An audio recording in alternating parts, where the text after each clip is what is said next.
सोचिए, एक ऐसे इलाके का तस्वुर करें जो पहाड़ों, जंगलों और खूबसूरत मंजर से भरपूर हो। लेकिन इन्हीं खूबसूरत मंजर के पीछे एक ऐसा राज छुपा था जो पूरे खैबर पख्तूनख्वा को हिला देगा।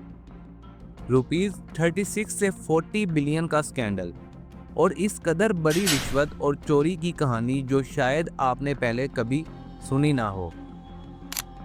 खुशामदीद दोस्तों, आप देख रहे हैं ब्रेनस्ट्री। अगर अभी तक आपने हमारा चैनल सब्सक्राइब नहीं किया तो प्लीज कर लीजिए। कोहिस्तान केपी का एक दूर दराज इलाका जहां डेवलपमेंट प्रोजेक्ट्स, रोड कंस्ट्रक्शन और बेसिक इंफ्रास्ट्रक्चर के लिए अरबों रुपए का बजट सैंक्शन हुआ। सरकारी डॉक्यूमेंट्स के मुताबिक ये पैसा लोकल लोगों की जिंदगी बेहतर बनाने के लिए था। स्कूल्स, हॉस्पिटल्स, रोड्स, लेकिन असल कहानी कुछ और ही थी। रिपोर्ट्स के मुताबिक 2021 से 2024 तक के प्रोजेक्ट्स में नंबर्स मैच ही नहीं हो रहे थे। पेपर्स पे रोड बनी लेकिन जमीन पे सिर्फ कंकर बिछ गया। स्कूल्स के लिए बिल्डिंग्स अप्रूव हो गईं लेकिन फाउंडेशन भी नहीं डाली गई।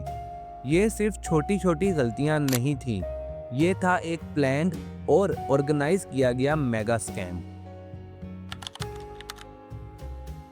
नेशनल अकाउंटेबिलिटी ब्यूरो के सोर्सेज के मुताबिक स्कैम का सेंटर पॉइंट था एक ग्रुप जो गवर्नमेंट ऑफिशियल्स, कॉन्ट्रैक्टर्स और कुछ पॉलिटिकल फिगर्स पर मुश्तमिल था।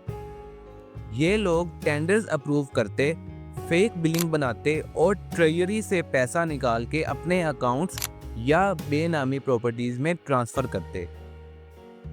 ऑडिट के वक्त मालूम हुआ कि ₹36 से 40 बिलियन का गैप है जो एक्सप्लेन ही नहीं होता।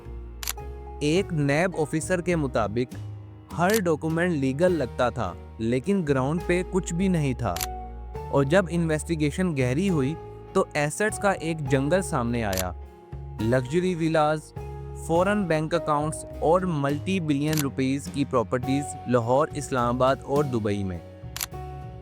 सबसे इंटरेस्टिंग बात, ये पैसा डायरेक्टली केपी गवर्नमेंट फंड से निकाल के लग्जरी लाइफस्टाइल पर खर्च किया गया।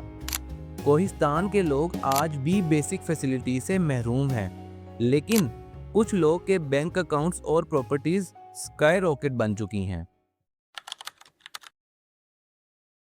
फिर आया वो दिन जब नैब ने रेड किया। अर्ली मॉर्निंग मल्टीपल टीम्स ने साइमल्टेनियस ऑपरेशंस किए और जो चीज़ें रिकवर हुई वो किसी फिल्म की स्टोरी लगती थी।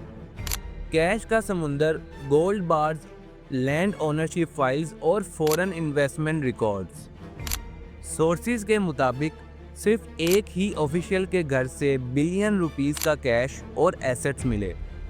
नैब ने इस केस को केपी का सबसे बड़ा और high profile corruption scandal declare किया।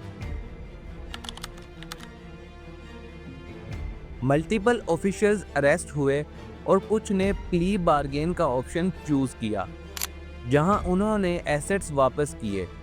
लेकिन एक्सपर्ट्स के मुताबिक जो पैसा वापस आया वो असल डैमेज का चौथा हिस्सा था। ये स्कैंडल ना सिर्फ केपी गवर्नमेंट पर सवाल उठाता है, बल्कि ये रिमाइंडर है कि करप्शन का सिस्टम कितना गहरा है। कोहिस्तान के लोग आज भी ये सोच रहे हैं कि उनके सपने और उनका हक किसने बेच दिया। ये था कोहिस्तान मेगा करप्शन स्कैम का वो चैप्टर जो हम सबको एक सवाल छोड़ के जाता है, क्या सिस्टम कभी बदलेगा?